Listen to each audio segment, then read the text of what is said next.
Have you seen that movie Despicable Me? Crack up. I was in that movie. Um, beat you to it. Even if you weren't going I wasn't going there, but I'm so glad that you did. What was your go-to show as a kid? You're like a Pokemon It's interesting because guy I or wasn't something, allowed to yeah. watch a lot of TV growing up. Samesies, yeah. So I did get a little bit of the Saturday. Well, actually, that's not technically true. I think I wasn't really allowed to watch TV during the week. So all the weekly shows, all your Simpsons at night and that kind of thing, not allowed. No, I was never allowed to watch The Simpsons.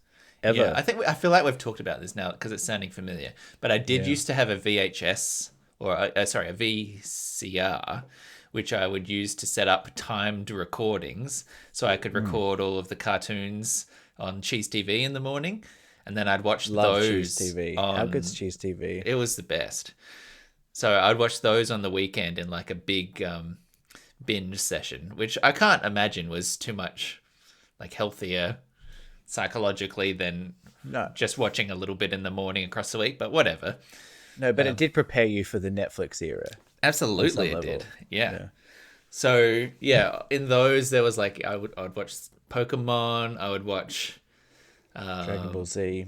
I actually didn't get into Dragon Ball Z. I watched Digimon, I watched Card Captors. There was this real era of like those Japanese import anime. And then we did have what used to be called Galaxy that then became Foxtel. And so I would watch a lot of Nickelodeon. So all the Nicktoons. I watched Rocket Power. I watched Cat Dog. I watched Invader Zim. I watched... Cat Dog was big. Yeah. What else was around that era? Angry Beavers.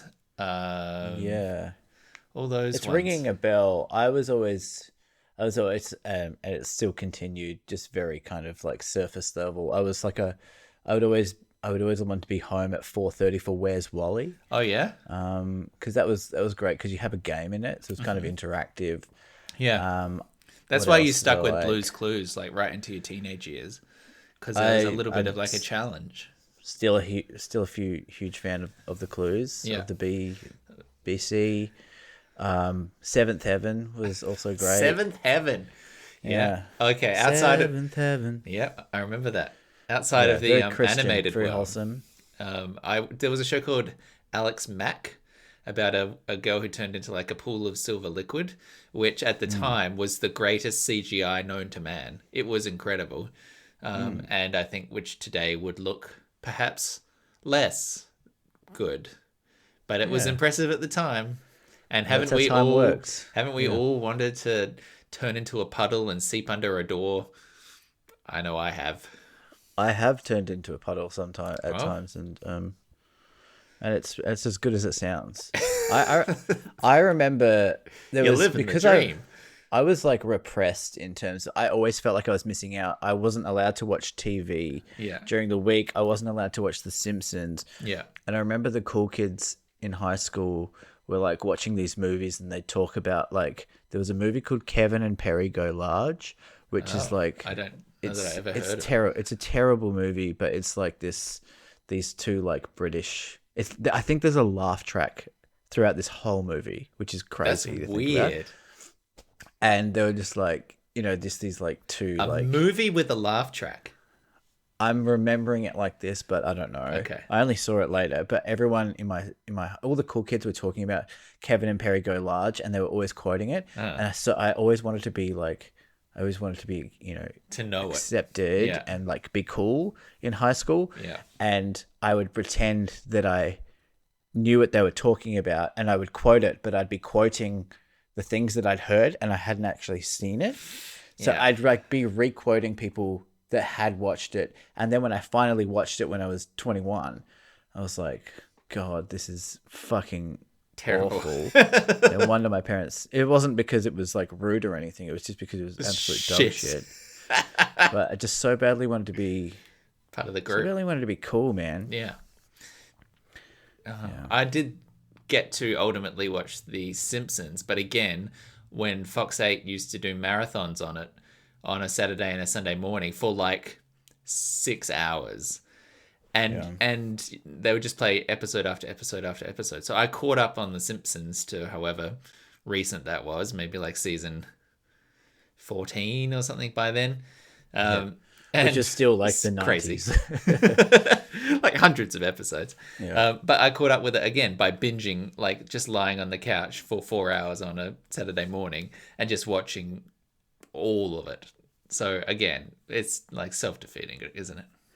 Yeah, it's funny. The Simpsons is funny because my parents obviously just had this like very surface level idea of what The Simpsons was. They just saw like a clip of Bart Simpson going, "Eat my shorts, Mom," and they were like, "Well, I don't want Michael saying rude taking things like any that. sort of inspiration from this Bart Simpson character. If he ever tells me to eat my shorts, I'm going to be through the roof." And then my dad, who's like a Christopher Guest fan and like a Conan fan, was like started to realize, I think later, that they were involved in that in The Simpsons, and it was like, oh, this is actually quite clever. Was Christopher Guest involved in The Simpsons? No, it wasn't Christopher Conan Guest, but it was was. like the Alfred Brooks? No, because it was Hank Azaria and who's in Spinal Tap? Like it's that crew. It's like Harry Shearer. Harry Shearer, that's what you're thinking of. Harry Shearer. And he was big like Spinal Tap's like his favorite movie, which is like incredible. And then like only recently or only later in life started to realize that those guys were involved. It was like, oh no, I want my son to watch kids The to Simpsons. be exposed to good comedy. Yeah. So yeah, I mean, for a time it was unquestionably like edgy and clever and everything. Yeah. Now, where do you stand on Family Guy? I assume you're not a Family Guy fan, but it's always Family Guy. Every time I've seen Family Guy, I've cracked up laughing. Like it's been like so consistently funny to me. There was definitely in that era, whenever that was, like 15 years ago. Yeah, must have been around 15 years ago. I definitely would have watched a solid few seasons, however many had been out to that point. And it was fun, but it was fun, I guess, in that way that when you're young, you're not really like overthinking it. It's just kind of like silly or crazy or unexpected. And then I think these days when you watch it, you're like, well, that's not really a punchline. That's more just like a random cutaway, which is fine. And obviously it's successful because it's still going. But yeah, I don't think I'd need to go catch up on that. No, it's not something you need to catch up on. But yeah, every time I saw an episode a couple of months ago and I was like, still funny. It's still fucking hilarious. And like it's cheap laughs. It's not like that's the thing. They are it just feels doing like cutaways. empty calories. Like I don't care about any of those characters, and they never tried to do anything in the way of like actual narrative investment or emotional things. Where you would get like some of the best episodes of The Simpsons, at least early on. You would like be genuinely invested in it, like a sitcom family. Like watching an actual story play out or characters play out. Yeah, but Seth MacFarlane, man, like, what a remarkable talent. Like, he is, like, he started doing Family Guy by doodling, by doing the drawings of the characters, and then also had a bit of a wacky kind of edgy sense of humor, and then he's also like doing like kind of big brass band like musical shit. Like it's I mean, I'm pretty impressed by Seth MacFarlane. Like, I love his vibe. I think he's done well for himself, and he seems fairly grounded for all of his successes. He was on the he was meant to be on one of the planes that hit the Twin Towers. Yeah. Welcome to Deep Forward, everybody. Thank you for joining us in your ears this week. You've made your way to a podcast which just involves two people talking to each other, which is fairly unique in the podcast space, I'd say. Sitting through the internet with me this week, my friend Michael. Hello. Hello. I am here. And I'm Nick. Hello. Hi. Hey.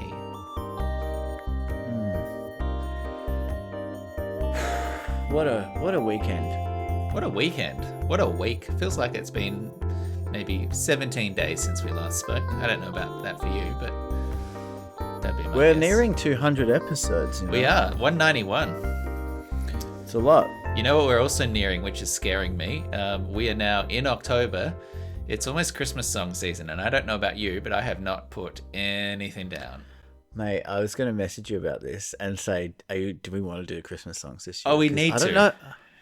I know. I just don't know if I have it in me. Oh, interesting. I mean, I'll rally. Yeah. But I don't really have an idea. Or the other night, I woke up with a melody in my head. Ooh. And I memoed it. Good. And lodged it because I thought, okay, that could be a good Christmas song melody.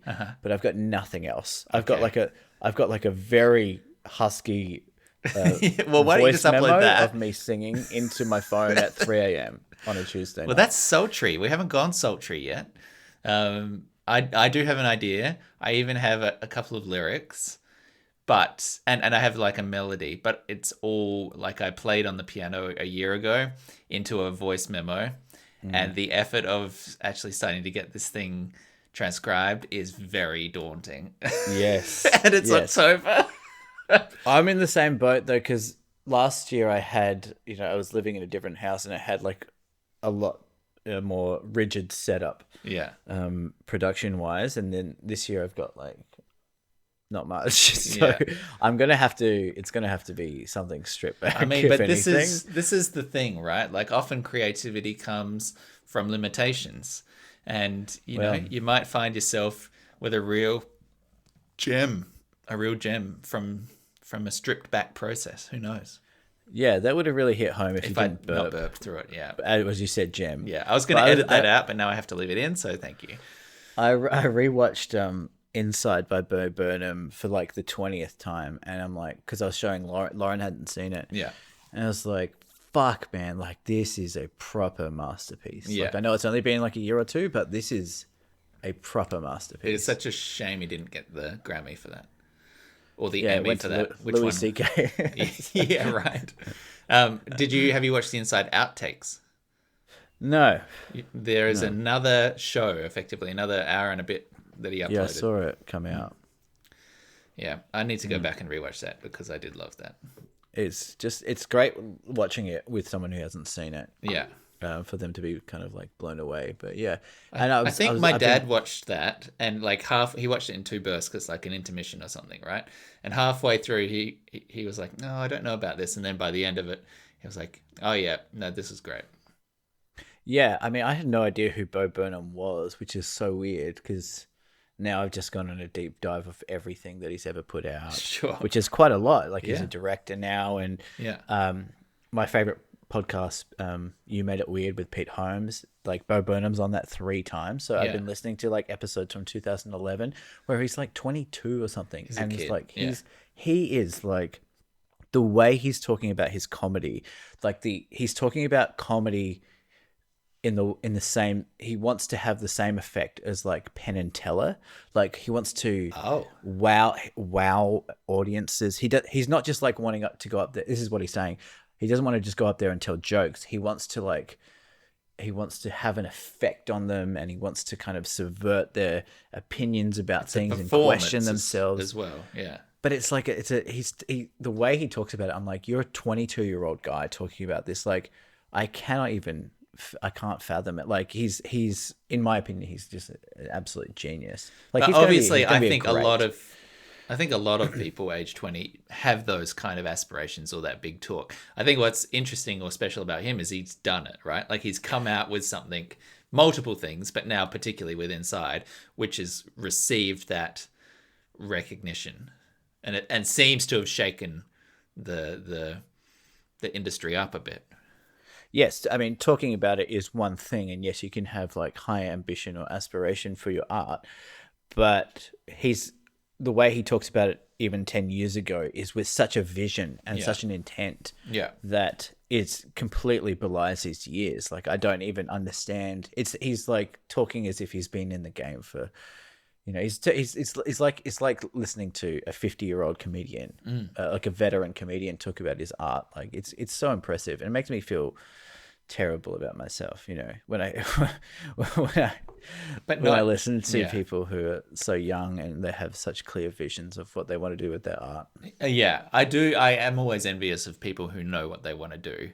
I do think that there are multiple ways to get at great art, and one of them is the tortured genius route, and one of them is the insanity mode of, you know, like having the 22-year-old aspirations and the hyper studying and the hyper focus and the, you know, that pathway.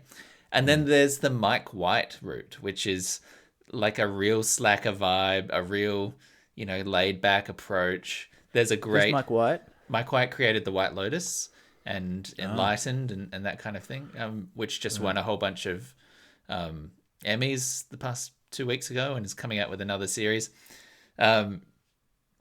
And his style, I can't remember what it was for. Maybe it was an HBO channel thing. Maybe it was like an awards or like a Writers Guild interview. But there's a YouTube video where they talk about his writing process. And he, for about 4 minutes, explains how one of his key processes of writing is fucking around all day and not doing anything, or going and walking around in circles in the backyard and then not putting a single word to page, and how generally his brain sometimes he doesn't want to force it to work, and so it just doesn't work.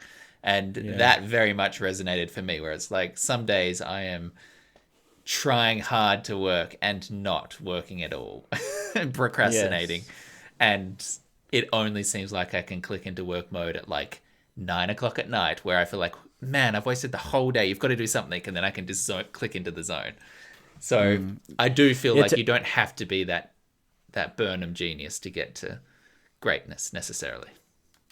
It's a weird thing when creativity is your profession, because forcing creativity is counterproductive to a point, or counterintuitive, but you still have to get the work done. So at some point you do have to force it. But then, maybe guys like Mike White have found a method of just like relaxing and allowing the creativity to flow, and then just kind of catching it when it comes along, rather than trying to, you know, force the genie in the bottle. Yeah, like there are definitely times where I am trying to solve a problem in my head, whatever it might be, a structural thing or a character thing or even a functional thing in like a video game sense, like how are we going to arrange this dialogue, that kind of thing. And my process at a certain point, if I've been staring at the screen or getting distracted, my process often ends up me just lying on the ground. Like I will start at the screen, and then maybe I'll go for a little bit of a walk, and I'll set in like a distinct pace, and I'll do little circles around the living room.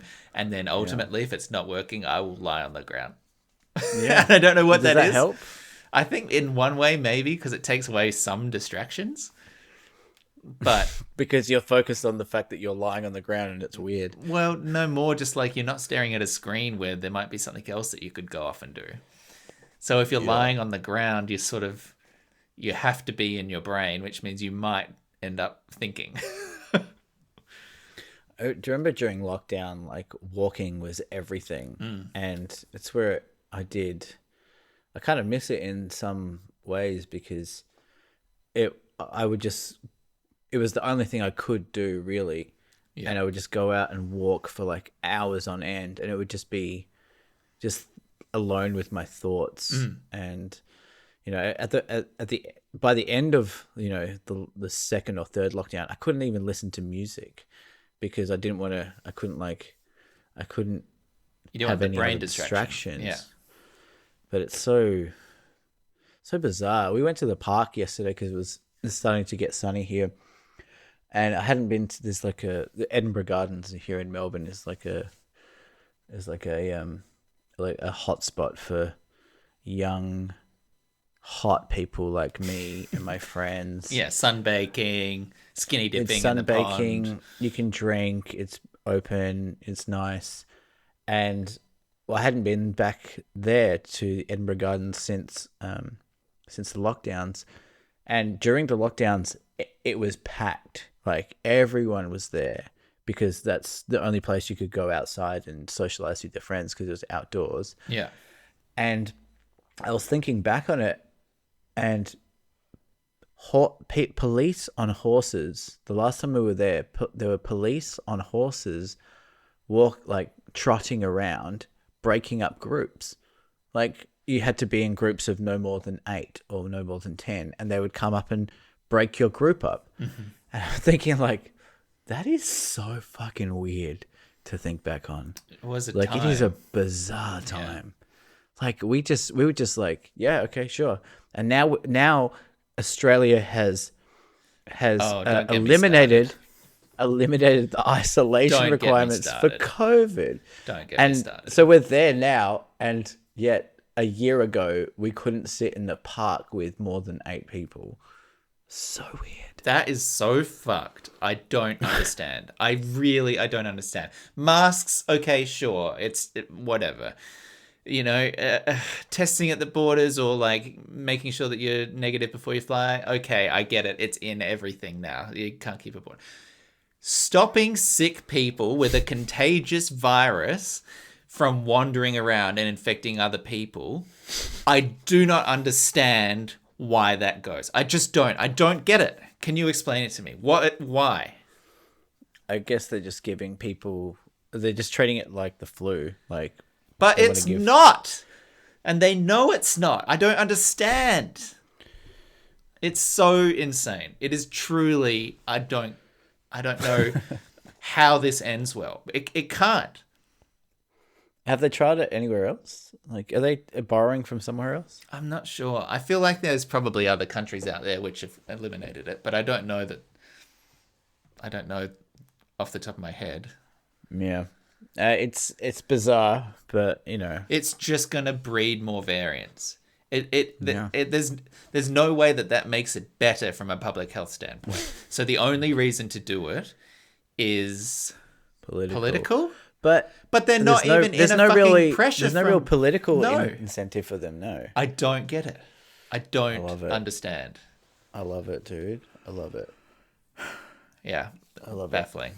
There's no sense anywhere, internationally either, about improvement of air quality in buildings either. Like, that's a huge takeaway, right? That the interior oxygenation and filtration processes for a lot of these buildings, which have always, like, there've been studies talking about the effect of CO2 buildup in enclosed office spaces and how sleepy it makes people, how sick it can make people, how less productive it makes people. So it was already an issue. But now in the context of like actual airborne viruses, it is a healthcare issue of a really important level. But there's no like government programs, funding to improve like airflow or air conditioning services in office buildings or anything like that. So I don't know. Are we just meant to fucking live with it now forever? COVID. Well, wasn't that the goal anyway? Well, but it's going to keep mutating. It's not going to go away ever. And there is going to be one that comes up where the effects of it are more severe and more deadly. And how the hell are you going to put this genie back in the bottle? How the hell are you going to get people to go back into treating it seriously, wearing masks or isolating if you've taken away literally any precaution? Well, you don't, is the answer to that. So then you're just killing your citizens. Yeah. I don't understand. I find it absolutely baffling. Yeah. I mean, New Zealand has removed mask mandates now, so it is completely gone over here, which is taken a little bit of adjustment, but is not such a drastic step as removing the isolation and the testing requirements. Yeah, are you traveling overseas anytime soon? I guess you're coming to Australia. Christmas, yeah. Christmas time. And in fact, I was coming over here for Christmas. Yeah, I was going to say, so I'm going to be in Australia from 15th to the 1st. So we'll be back in Christchurch from the 1st. Are you in New Zealand that late? I'm not going to go to New Zealand. I'm probably not going to go to Adelaide either. Oh. My parents are living in Victor Harbour. Yes. So it's a little bit out. Yeah. Plus there's some other stuff. Family dynamics that are making it a bit tricky. And I don't know. I'm just going to probably chill in Melbourne, I think. Mm. Yeah, I don't think. But the New Zealand plan is off. Well, that was just an idea, but the flights are so expensive. They are fucking expensive. You know, I'm in extreme money saving mode at the moment, so I'm just gonna cut costs where I can. Why are you in extreme money saving mode? Well, I'm gonna move overseas next year. Right. And just want as much. Cashola. Pretty obvious. Yeah. Pretty You obvious. sort of explained it with the first sentence. Yeah. Yeah. Yeah. So I don't know. I'm just feeling I probably shouldn't say this, but like I just feel like not like last year. I mean, my Christmas song last year was about, you know, whether or not I can come home for Christmas. I was desperate to come home for Christmas, and this year I don't feel desperate to go back for Christmas at all. Well, there's your idea. Well, that's a rebuttal to your own statement. That's a great point, actually. Yeah. Maybe instead of a song, you just do almost like a TED talk, and you take one line at a time, you play it, and then you interrupt it, and you say, okay, here's what I disagree with here. And you just noteboard out like a PowerPoint. Spoken word with a bit of backing track. I mean, that's the thing with these Christmas songs. Like, I'm speaking for both of us, just based on the last 3 songs that we've done. We've done 4. No. 3. 3? I think 3 each. Okay, maybe. Is that we collectively are kind of like Radiohead, where we are trying to always push the envelope and try to redefine ourselves. Yeah. And not be pigeonholed or typecast with every year that goes on. So we're finding new meanings of Christmas. The element of surprise is highly valued. I think with our Christmas songs, and I think people agree. I mean, on Spotify we've amassed over, I think 27 listens. Oh, overall. Yeah. Over all 6 songs, which is pretty big. 3 songs each. When do they pay us? Listens. We should be getting a check for 0.000000027 cents. I think by August next year. Okay. Well, maybe you can come to New Zealand. Yeah. Yeah. Anyway, I think I don't know, last year we definitely. I say we. You went quite sincere in a delightful way. I definitely pushed out into a different area. And I don't know that maybe that was our sort of Kid A moment, because I don't know whether the audience was ready for me to have sort of a moody spoken word turned house track kind of vibe going on. But maybe this time around, they'll be ready. There'll be this retroactive appreciation. I love the idea. I love the idea that the audience wasn't ready for the fucking shitty songs that we put out. Like there's 3 people listening, and they're like, "No, this is too progressive." But in a couple of years, shitty songs. We both know how many hours we put into them. No, I actually think they're so underappreciated. They are like underappreciated. Our friends should be sharing these things on TikTok or whatever, and they're not. None of my friends shared it on TikTok. None of them. Yeah, it's actually kind of annoying. Like people are like, "Oh, I liked your Christmas song." I'm like, "Yeah, but have you shared it on TikTok? But have you shared it? Have you grammed it yet? Have you shared it? If you liked it, you'd share it." Yeah. But this is just for ourselves. I mean, yeah, this whole podcast is just for our fucking selves. Yeah, but that doesn't mean that it's not underappreciated. But it is. That's what I mean. But it is. Yeah. Like we do it for ourselves, and we keep telling ourselves that we're doing it for ourselves, and one day it won't be true anymore. It'll be an international smash hit. But we've got to keep grounded. You can't let fame change you. If I get famous, Nick, it's 100% going to change me, and you know that. Yeah, I can see it. I feel like I should be famous. I know this is a narcissistic thing to say, but I do feel like I would be more comfortable than I am as a regular citizen if I were famous. Why? I feel like it As suits in, me you feel better. like it would be more socially acceptable to behave the way you want to behave I think if you that's had part of fame. it. I think that's part of it. I think my personality You've got a is famous better person personality. contextualized with fame. And without fame, I just come off like a bit of an arrogant prick, I Yeah. think. But if, Adele acted the way you did, she would be fucking revered, you know? Yeah. Yeah. She should act the way I do, a little bit. Maybe she does. I don't know anything about Adele. Is she Really? still around? Yeah. Is she dead? No. No. Yeah. Is she dead? I'm a bit drunk, to be honest. I Yeah, it shouldn't be sounded like you were at the podcasting. pub. I was at the pub. I was well, I thought we were going to podcast earlier. Yeah. Not because of anything that we didn't make any plans, but I just Yeah. There was a got it vibe in you my felt. head that Yeah. I'll podcast with Nick at 2 and then I'll go to the pub. Yeah. And then you said, can we do later? And I was like, all right, well, I'll go to the pub. Yeah. And then now I'm at a bit of a weird spot. But you want me to dog sit for your sister? Let's talk about this. Yeah, I mean, I don't think there's much more to explain, but yeah, I don't necessarily have any investment in it either way, but I just had a family call with the family, and George is going interstate and Why wouldn't George message me herself? well, because I had thought of you, and so this hasn't been approved yet.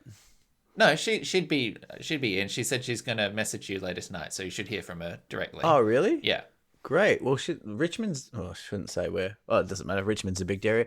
Yeah, I would love to get away from these fucking housemates that I live with. Tell you Well, what. that's exactly where my brain process went. So it was, house dog sitter has fallen through, going into state in 10 days, need someone in Melbourne who can ideally be there for 4 days or so. Oh, I wonder if Michael might want to do that because it sounds like his house is shitty at the moment. Yeah. Then I flicked you the message and you came back and said, yeah, that sounds interesting. Yeah, So yeah, she'll would. message you tonight. On the house. Well, given that I've got nothing else to talk about, let's talk about this housemate thing, and I'll just keep my voice down if I can. But so we had a housemate meeting. So I live with 3 other women. Humans. You can't one say of 3 them, other women. Fair enough. 3 women. Uh-huh. And one of them, Siobhan, I'm very close with. We see. So Siobhan got me into the house. Like when I was looking for a place to live last year, she was like, you're neat. As in, tidy, not like you're Tidy. a cool person. Yes, no. I don't think people say neat anymore as a compliment anyway. You're a neat guy. You're a neat guy. And so she got me in, and ever since we've had this, like, we're friends, but we've kind of tried to be conscious of the fact that we are friends, but because there are 2 other people living in the house, we don't want to seem like we're kind of like ganging up or siding too much. Civil, yeah. But the annoying thing is, and I do kind of have to keep my voice down. Yeah, you can whisper here, this bit. Is that we have the same kind of ideas about like cleanliness with the house, and we don't feel like that is necessarily shared amongst the wider household. So give me examples here. What are we talking about? Well, one thing that really gripes me is when someone uses like the stove and they don't wipe it down and there's like oil splatter everywhere. Mm-hmm. I find that despicable. If you don't wipe it down, like whenever I use the kitchen, it's always way cleaner than when I entered the kitchen. And you leave it cleaner then. Yeah. I would appreciate that everyone shared that mentality, but they don't. Yeah. And there's other little things, just like general house pride things. Please don't shit in the living room. There's a bathroom space for that. Yes. Well, yeah, I need to stop doing that, and I'm working on it. But I think there's like it's tough when you're living with share. I mean, look, it's weird being 33 and living with other people, I think, as well. I mean, on some level, you feel like on some level it's acceptable. Like if like people in New York, for example, Yeah. you know, Where it's like so it's expensive. just a and- necessity. And I'm not saying Melbourne is on the same level as New York, but It's up there there. is like Yeah. it's a level. It's like the renting is more expensive than in Adelaide, for example. So you are kind of forced, and it is more like normalized here that people in their mid to late 30s will be living with housemates, but you do get to a point in your 30s, and for me, I would say it was like when I turned 30, that I was like, I am not. I'm beyond living with housemates. And yet you still kind of you just have to do it. And it's like you're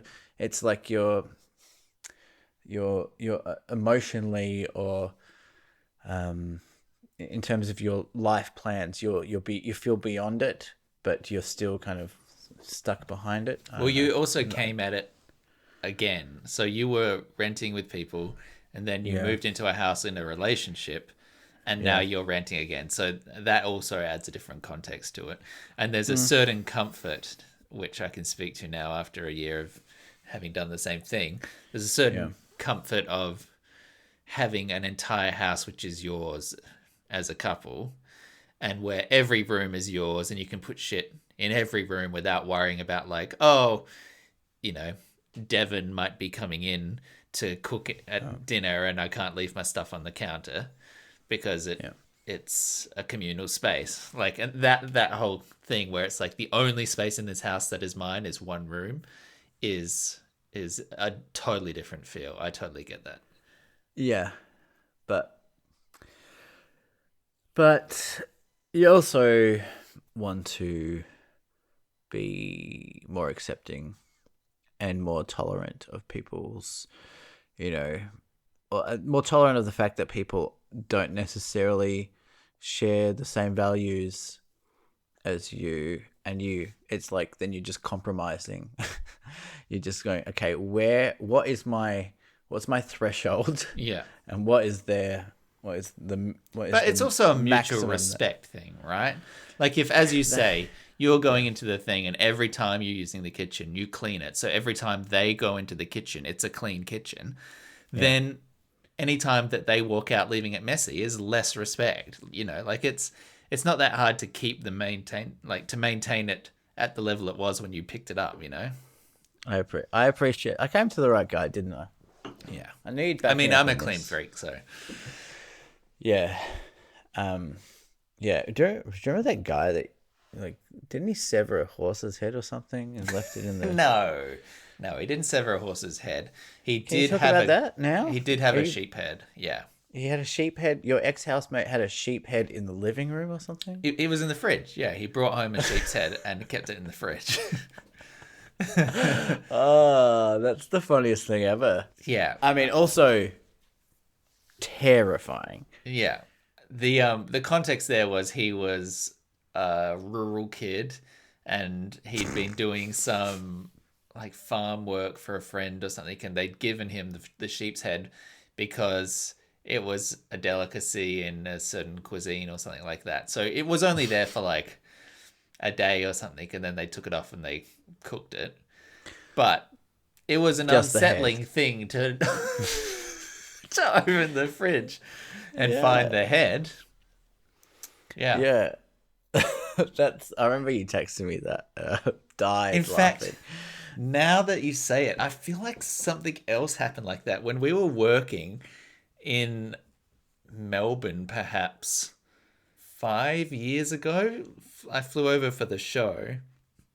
There was an Airbnb that we'd rented that we were using as a shoot space as well. So we'd often pick like cool looking decor Airbnbs because we'd invite interview guests over to sit in the lounge room and we'd film there.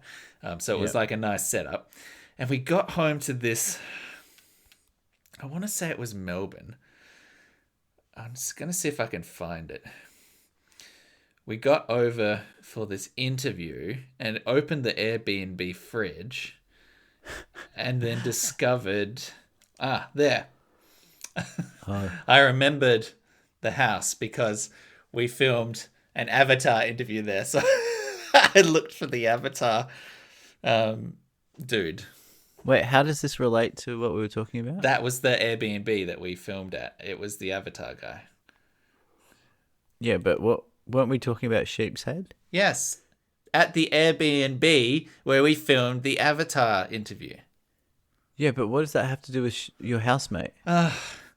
We went to an Airbnb in Melbourne and we opened the fridge and there was a sheep's head. Oh. Another one. Another one. Fuck, it's a thing. Yeah. It was real unsettling. What's the weirdest thing you've ever eaten? What's the strangest thing you've ever put in your mouth? Actually, Can we do I'll the revert first to my question? earlier question.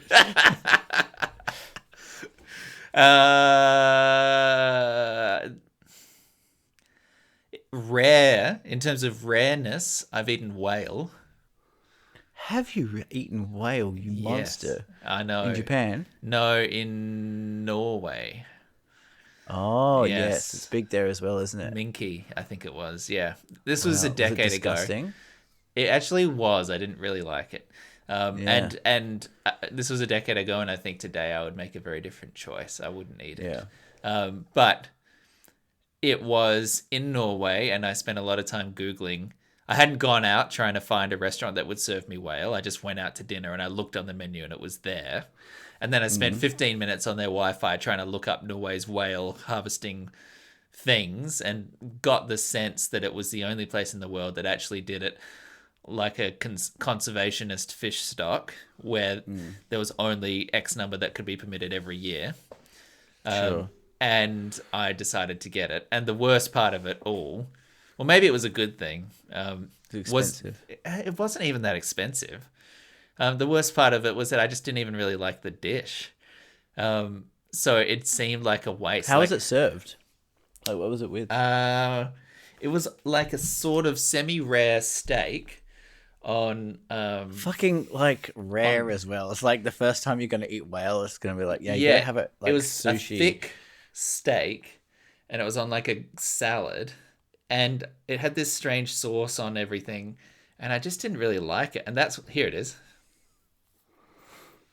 I mean, it looks pretty palatable. It looks palatable, but it was in like cranberries, it looks like to me.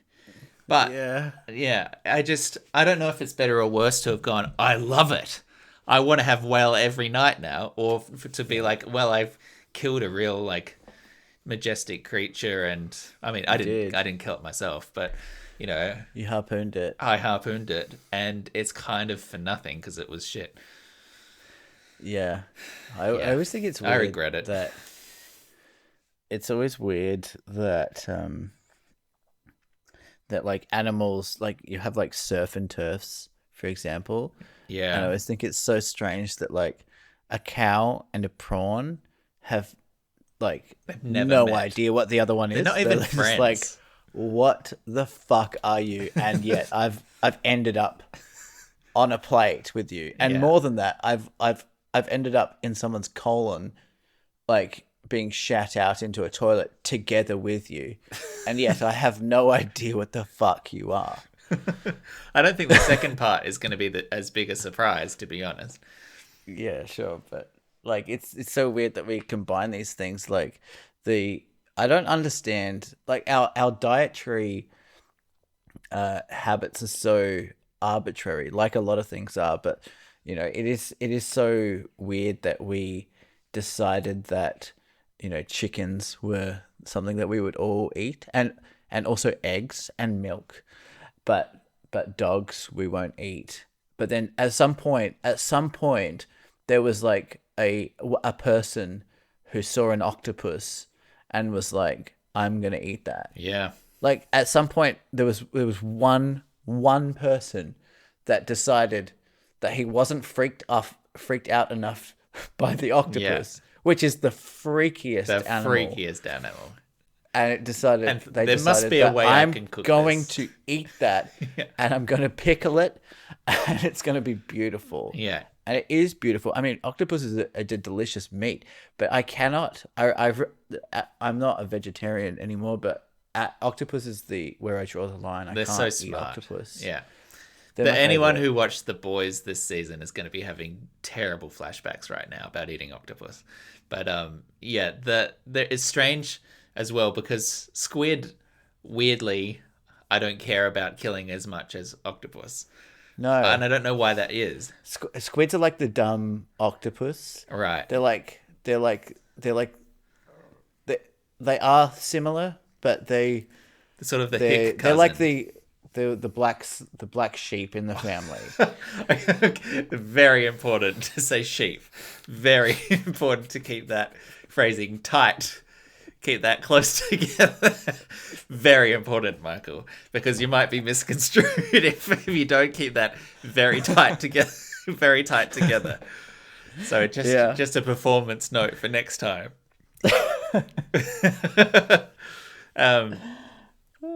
Yes. The weird thing as well is when octopus or squid is not as well cooked and it's like chewy, that's when it feels much more disconcerting to me, where I'm like, oh, this is like a sea creature that was like alive and everything like that. And something about that texture makes it more real versus when it's like perfectly cooked and it's you don't have to, you're just enjoying it. Yeah, so there's something I think about a lot now as someone who buys their own groceries now. I mean, as opposed to, when your parents are buying your groceries. Yeah. Where I'm thinking about sometimes you get chicken at Coles, for example, at the supermarket, and it will be like bruised. Like the chicken itself will be like, there'll be like blood vessels like near the surface and stuff. Right. And it's like, that is almost certainly because it faced like serious trauma towards the end of its death. And then we're just putting that in our body, and not to get like all like hippy dippy or whatever, but like on some level, like that stress is being ingested by you. Like I have no idea scientifically or biologically or chemically if that's having an effect, but like you're eating you don't a creature that was stressed on death. You're eating a creature that like suffered towards the end of its life. Like I know I do eat meat, and I've harp on about this every now and then, but I do think it is a bit strange that we just eat animals' flesh. It is a bit weird. Like we just decide that our need to eat meat outweighs the consciousness or the experience of other beings.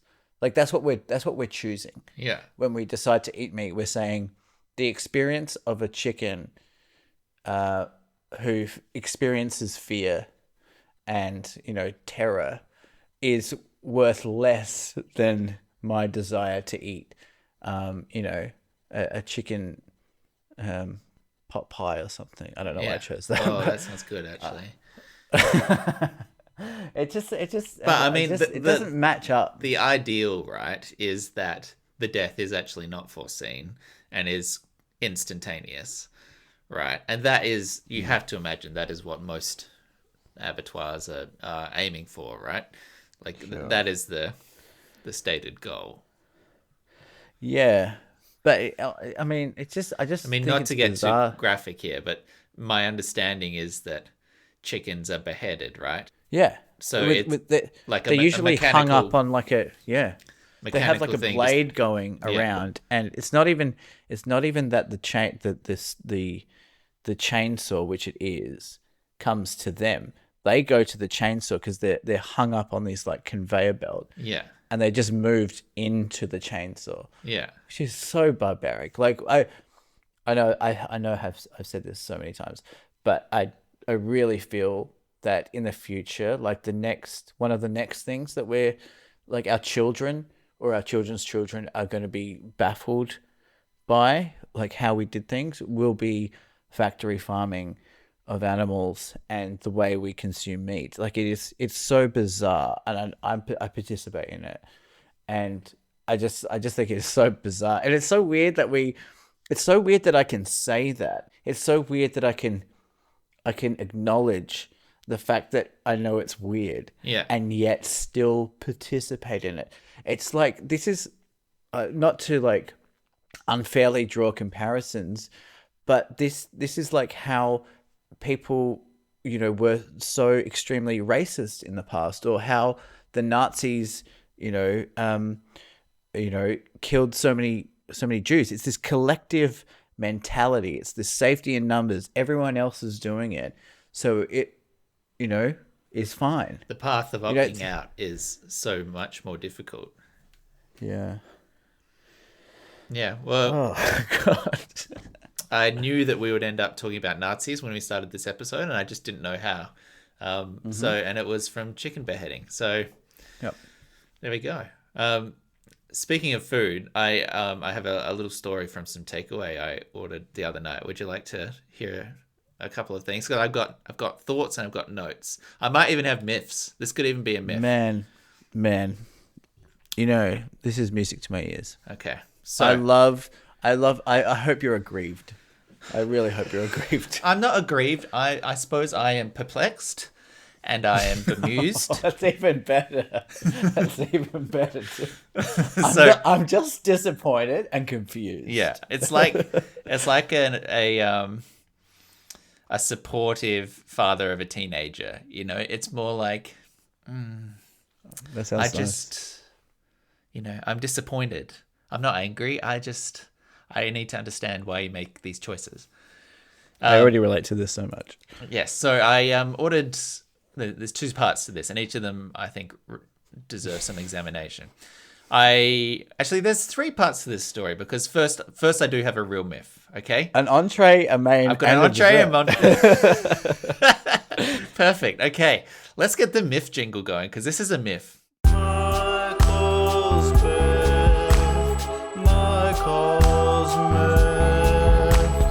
Annoyed, displeased, riled up, offended, aggrieved, irritated, chagrined, pissed off, put out, resentful, and piqued, discontented. Michael's myth. All right. So it all started when I ordered Uber Eats. I ordered Uber Eats from a place called Mexico. And surprisingly enough, they make Mexican food at Mexico. This is, of course, a Christchurch restaurant. It is not the country of Mexico. Ordered some food, got a couple of tacos, got some food delivered, had people coming around. So I was like, I don't have time to go out and get it. I'll just Uber Eats. Perfect. Waited 45 minutes. It's a Saturday night. It's busy. That's peak Uber Eats time. And then it was getting closer. I'm getting the notifications. It's on its way. And I watched the driver come down the road. And so our new house is on it's a unit as part of a 8-unit complex that has its own sort of private driveway. All, accessible off the main street. But it's just one shared driveway. And so in my Uber profile, I have, it's turn left just after the bus stop, second door on the right, look for the 7, unit 7, that's my house. And I watched as he drove past the shared driveway and into the next block of units around the corner. So one block over, our neighbors at the back behind us. So this is a completely different address. So instead of being, say 40, it was 42. One house, one street, one block over. Gotcha. And he drove in there, and it just happens to be another batch of units, and it happens to have up to 7. And so he goes to 7 on the house next to it. And I'm watching him and thinking, oh, he's missed the turn. He hasn't realized. And so I look at him on this map, and I'm staring at it for a second, and I'm half waiting for that Uber call to come through, where it's like, hey, I can't find your house. Where's your thing? like, and I'm ready to give directions. Nothing comes. And then it says, ding, order delivered, ready to grab it. No. And I was like, what? He's mad. And I looked out the door and he's not there. He has given it a completely wrong address. And the example I gave earlier was of 40 and 42. It was actually much more distinct. I'm just not going to give her out my actual address. It was like 70 to 80, say. So it was a completely different number. Right. And I was like, that fucker, he didn't, it's not here. He's got the wrong house. So you can do the thing. You can report an issue and call the driver. So I clicked on the driver thing to call him. And it rings and it rings and it rings. And then it doesn't go through. He doesn't pick up. And I'm like, okay. So then I go through the help fucking form again. And I get the contact the driver thing again. And I press ring and it rings and it rings and it rings and it doesn't pick up. The fucker is like dodging my calls. I don't know why. He either knows he's made a mistake and he just fucking gave up. He's riding a moped, man. No, he was in a car. You can tell they're in a car. It tells you their number plate. And so he's not picking up and he just drives away. So then I'm like, well, fucking hell. My friends are already here. We all stand up, go outside, walk around the corner, walk around the block, walk into the other flat and try and see if he's left the food anywhere. And of course, it's not there because he's knocked on someone's door, dropped a bag of food there. That person's then gone and opened it and be like, hey, fucking yummy tacos, bring them in, baby. And they're nowhere to be seen. I can't reach them. Do you order tacos? No. No. Well, let's take them anyway. Is your name Nick and does it have this specific address on the label? It's not? Well, let's take them anyway. So it's been like literally an hour since I called and I've paid for the food and it's not there. This is part one. This is the entree. Wow. So then I'm like, well, fuck. I've got friends here now. I'm starving and I have to start again. Uber, if you try 3 times to report a problem, they still don't even let you speak to a customer service person. They just be like, okay, here's your money. They just give it straight back to you automatically. Yeah. Uber cheats. So I just got the money back, which is all well and good, but it doesn't solve my food problem. But you're hungry. Yeah. So that's entree. That's my myth. Fucking Uber drivers who don't even pick up the call, who don't even acknowledge the fact they're not in the right freaking place. Myth. Yeah. Myth. Okay. Here we are into the post-myth world. Here's the 2 subsequent courses. So I decide, for whatever reason, and I don't exactly know why, but I didn't want to order Uber again because I'm like, well, fuck this. I'm just going to go drive and pick it up. It'll be more annoying, but it'll be faster. We'll go on a little road trip. You're salty. I was salty. And for some reason, even though it's absolutely not their fault, I also didn't want to go back to the same restaurant. Yeah. I don't know. Yeah. It makes absolutely no sense. I think I had picked Mexico because they're nice food, but they were on Uber Eats. And if I was going to drive somewhere, there's actually a better Mexican restaurant that I preferred. So I decided to go to the better one, which is called Chihuahua. But are your friends here at this point? They're here. They're in the house. So Casey's hosting. Casey's not there. I need to get some tacos in my tom-tom. Yeah. Yeah. But there's two other friends there. Have been there for a good half hour. And then I asked around and said, hey, well, I'm having to place a new order. Does anyone else want food? And they did. So we put in another order. Sean and Ben, we can give them a shout out. And we're like, okay, we're going to go for a road trip. We'll go get the food. So now I'm just going to call Chihuahua and order directly from them. And this By the way, these Mexican restaurants in Christchurch, Mexico and Chihuahua. Yeah. Chihuahua is spelt Chi, and then the Wa is WAHWAH. So it's not exactly like the location. I love that. It's great. If you come to Christchurch next year, which you should, we'll go to Chihuahua. It's a good restaurant. So here's my little subsequent courses. First thing that happens, you might remember in a previous podcast, we talked about my American Rosso prank where I had the phone call that was set up so that they would perfectly talk into the voicemail message. Yes. Well, I called Chihuahua. Yep. And there's a ring and there's a ring and then it goes, Chihuahua. And I say, oh yeah, hi, can I order a couple of tacos, please? Is not available to take your call. Please leave a message. I was like, I got exactly pranked. By the way, is Chihuahua hello in Mexican? No, it is not. No, it is not. Chihuahua. So that is strange phrasing 1, right? Yep. Strange phrasing 1 is... Was it intentional or is it just... No, this is their answering machine message. Chihuahua is not available to take your call. Like, it's just a strange thing to put. This is my favorite restaurant in the entire world. So here's where things... So I'm putting this on speaker because it's become a communal activity now. So that happens, and I'm like, okay, that's very weird. And then I just hang up, and I try to call back a second time because I'm like, I don't want to leave a message. I know there are people there. They're obviously just busy. So I'll try again. I call up. This time, there's no Chihuahua. I get through to a person.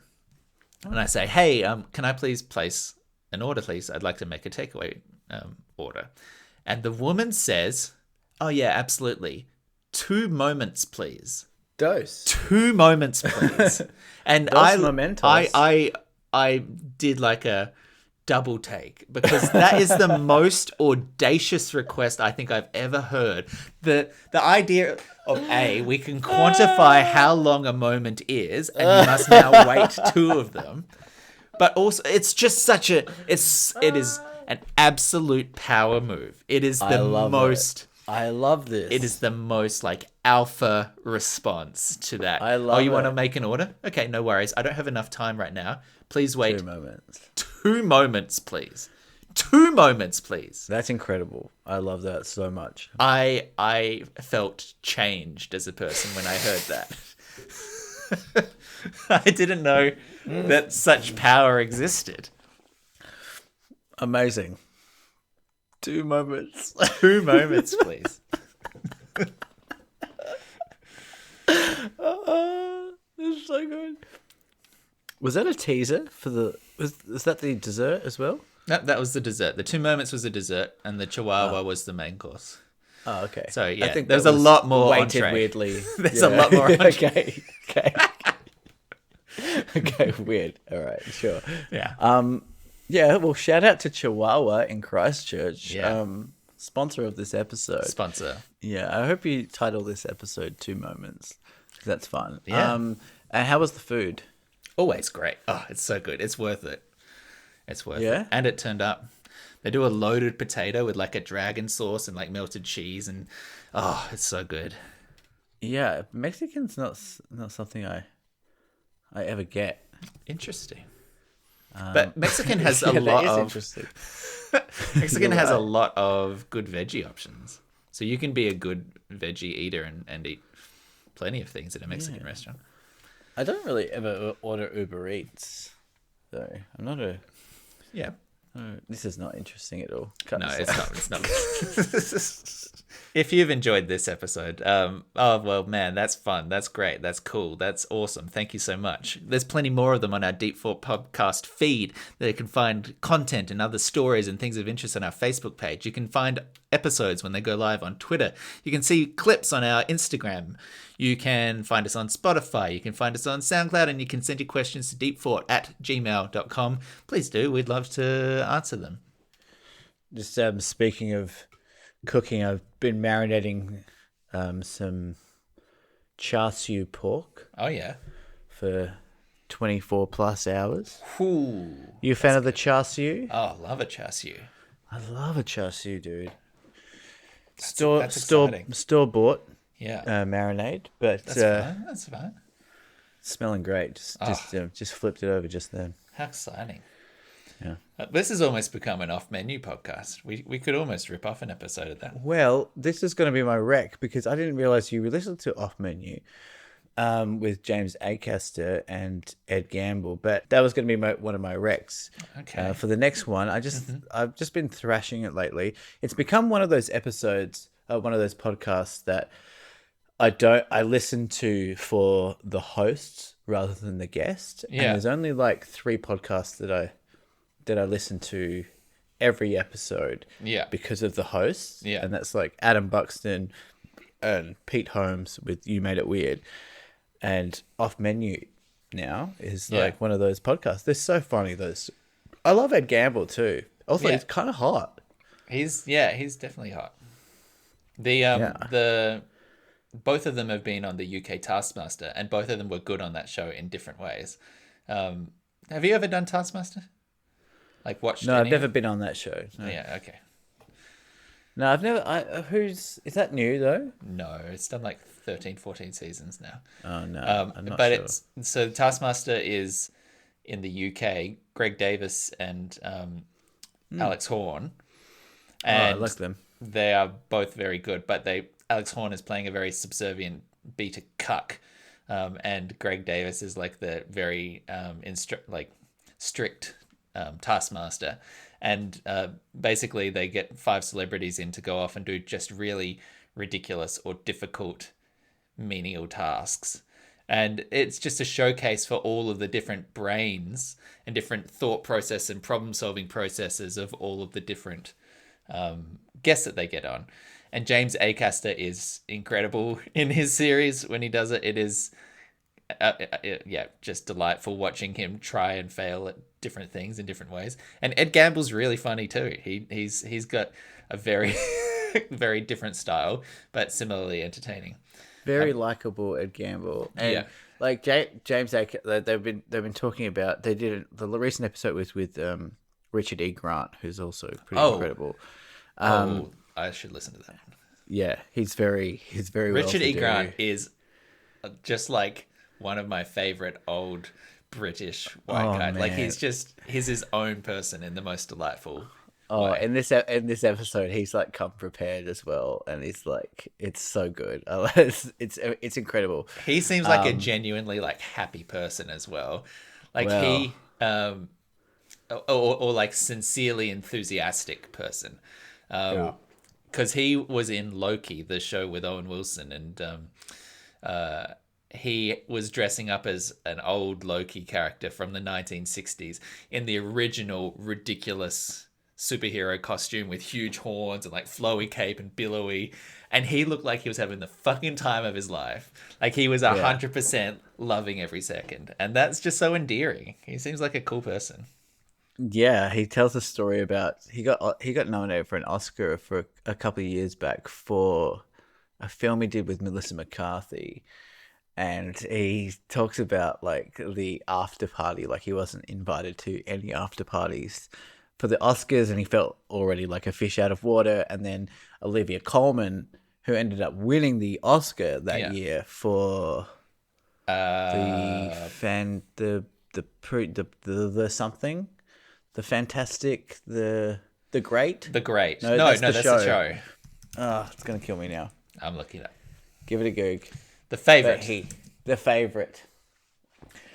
And he said that Olivia Colman, at some point during the Oscars, after she won, whispered in his ear, "We're doing a lock-in somewhere, just like a couple of us British people," because they all felt like out of place with all these Hollywood types, and they just like stayed up until like 8 a.m. just doing karaoke to David Bowie. And he said his daughter picked him up, and he was like wasted and stuff. It's like, what? It's so great. It's Olivia so Colman is also A, amazing, B, incredibly talented, C, completely fucking mental. I don't know if you've ever seen interviews with her on like Graham Norton or anything like that. She is off her rocker. Isn't she the best though? She's the best. It's not necessarily mental. She's just so relatable.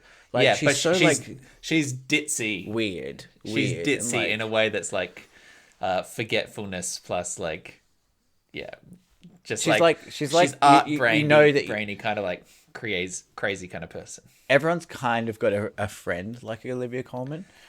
That's why I think she's so related. It's like she's not affected by totally whatever. Yeah, she's not like you when you become famous.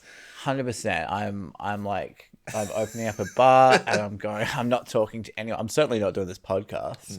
Wow. Fuck the podcast. Okay, you heard it here first. You better hope I don't get famous, man. I've hoped that for years, but just for both your sake and everyone else around you. Yeah. All right. What do you got? Okay, I got a tiny little sort of intellectual exercise / game for you. So, there was a tweet that went around the internet the other day, which I found really interesting and revealing. Someone commented that it is important to say which type of animal feces you mean, and then enumerates them. Bullshit is not true or lies. Dog shit, poor or low quality. Bat shit is illogical or crazy. Ape shit, frighteningly aggressive. Horse shit, unfair. Chicken shit, cowardly. Right? We have all these different euphemisms. Very interesting. They all have different animalistic qualities. They all have different purposes. And I had never really thought that through, that we have a full menagerie, a full zoo full of shits for different uses. And the thing that stood out to me was the fact that there's actually a huge opportunity here to get 100%. Some more shits in the lexicon. Yes. So let's go. I don't know if I've got a few suggestions here of animals, and I wonder if together, or maybe just you, want to throw some ideas out for what this kind of meaning or flavor could be, and we'll see what might stick.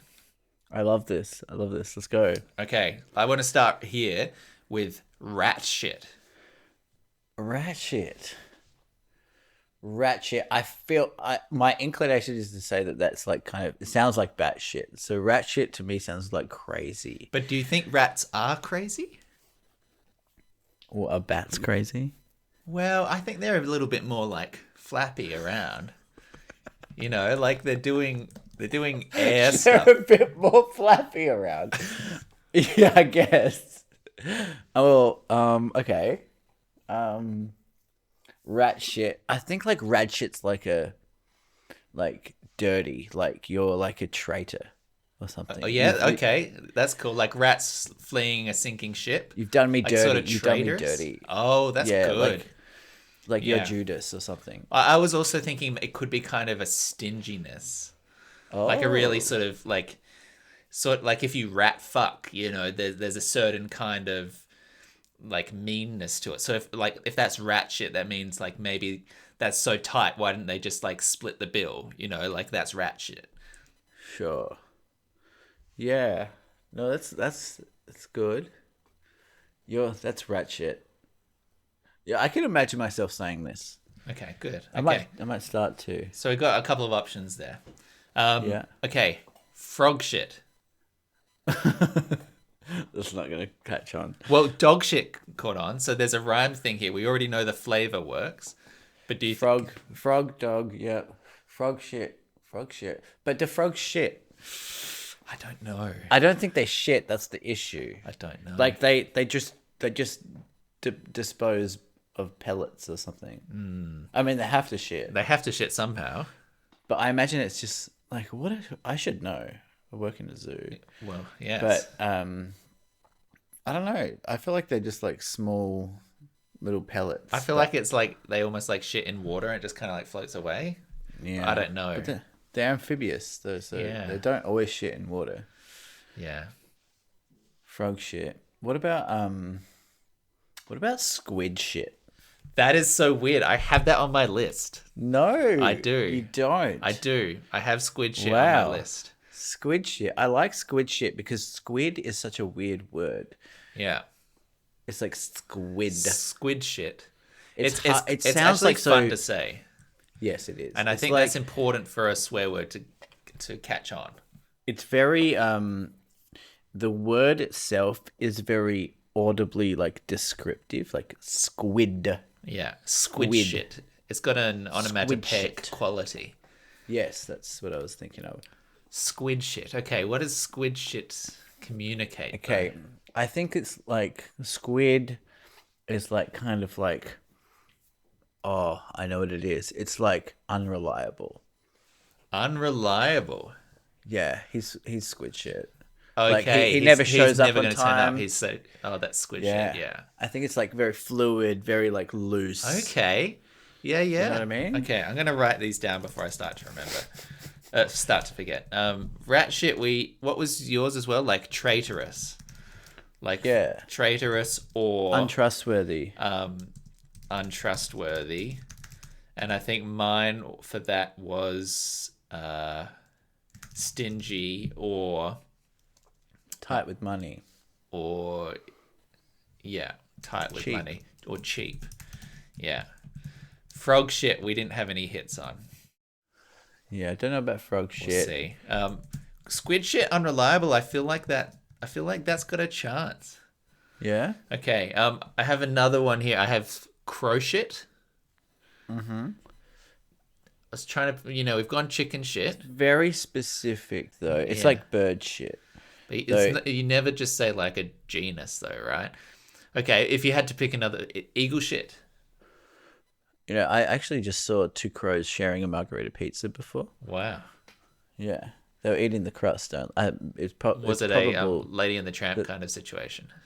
No, but I thought it was like out of a bin, obviously. But they were just eating the crust, and I thought it was interesting because they weren't like fighting over it. They were just like, There's enough for all of us. Just like, hey, there's pizza here, and we're eating it. And they're like, well, this is a great afternoon for us as crows. Yeah, this has worked out well.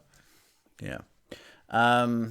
What'd you say? Eagle shit. No, Yeah. it's got too many syllables. It needs to be Chicken one shit syllable. is less syllable. Oh, the same number of syllables. I feel like eagle shit is longer. Parrot for shit? for no reason. Parrot shit. Parrot shit. Everyone likes parrots though. Well, some of these could be compliments. It could be a compliment. Like if something looks When like is it? if someone says, When is "Oh, it? that looks like hot shit," like that, like you look like hot shit. That's a compliment. Yes, but hot is also an adjective there. Sure. Like- And so why can't crow be the adjective? Crow's not an adjective. Well, it could be. That's the whole point. We're inventing new phrasings. Okay. Okay. Pick another bird here. If you can't do What about, chicken shit, turkey shit. Now everyone hates turkeys, I think, on some level. Because of their repulsive look. I hate turkeys. Oh, your sister just messaged me. I told you. Turkey shit. Yeah, but turkey in itself is like It has a flavor already. But also so do rats. Like you're a rat. That's the Like, whole rats point, you've yeah. Dubbed on. We're personifying, anthropomorphizing. Yeah. What about whale shit? That is so weird. It's on my list as well. No. It is, yeah. We are the same person. Yeah. Whale shit, because Whale I was shit. thinking like a huge disaster. Like I was Yeah? looking for a different, like if that's whale shit, that's like a fucking that's a euphemism in the way of like a clusterfuck, right? Like that's up there for like a massive, problem. Yeah. That's whale shit. There's that, and there's also maybe like thinking that you're kind of like full of a lot of nonsense. Like there's a lot of Okay, it's a big belly, but it's empty.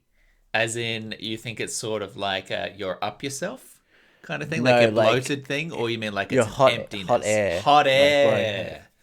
Yeah. Hot air. Okay. So empty.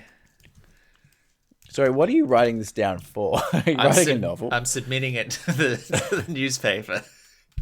Letters to really? the editor. I'm not. No, you're not. I'm not. Oh, Yeah, okay. I'm just writing. Just writing. It. I have two more here. I got snake shit, which I think has a Snake real shit's not bad. musicality. Snake shit. Yeah. It flows. It flows. Yeah. Much like a snake. Yeah. Snake shit. What about monkey shit? Bonobo monkey shit. Very Bit much. specific. Yeah. Gorilla shit. That's got a flavor. That's 3 syllables before we even get to the shit. Well, that's my finale. I do have a 3-syllable finale that I'd like to prepare for you. All right. Alpaca shit. I love it.